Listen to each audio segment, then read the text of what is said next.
Joining me now, Democratic Congressman Joe Sestak of Pennsylvania, who joins us for the first time since he announced he'll challenge fellow Pennsylvanian Arlen Specter for his Senate seat.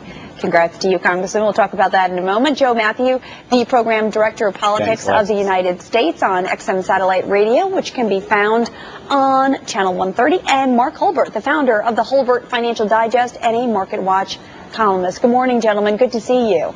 Good morning. Happy birthday. Good to be here. Oh, thank you. Congressman Sestak, gee, you know what my first question is. So you decided to take the plunge and go for the Senate seat. What happened since I last spoke to you? Well, I went to the 67 counties of Pennsylvania during 3 weeks in July. And I have to tell you, Alexis, and you bring many of the issues up here, it is a fact, for the very first time, that promise of the American dream that the next generation would actually have the opportunity, based on their talents, to do better than their parents, hasn't happened.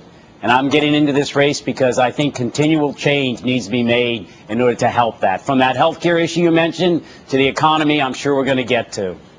So, Congressman, what have you seen in terms of the response by your constituents thus far? I presume you participated in some town halls like your colleagues. Yes. What are people saying? I had a large summit. It was called a Working Family Summit. We had about 300 family members come.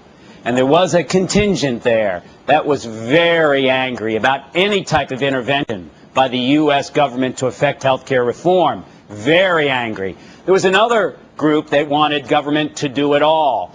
But I found, by just keeping my demeanor and explaining, that after a while, the majority of the people that clapped said, wait a moment. If you like your health care plan, keep it. And oh, by the way, our economy is losing $100 billion a year if we don't affect health care reform. This is a time for leaders to stand up and present facts in a calm, deliberate way. Are they upset and angry? How can they not be with this recession, with health premiums going up 200% in 15 years? But we've got to address that issue. But Americans are pretty vocal and angry about this, particularly senior citizens who are concerned that the changes that are being proposed may impact their health care. Will you be able to get some bipartisan agreement on a bill, or is this going to be plowed through by the majority, which is the Democrats? It's unfortunate, but I think it is going to end up being almost a single-party vote. But when I talk to seniors, what I say is, look, remember that donut hole? We're actually going to close it over 5 years. And you know your co-pays that you pay for preventive care like glaucoma exams or bone density exams? No more co-pays. And by the way, stay in the health care plan you want. I have to say the gentleman was right.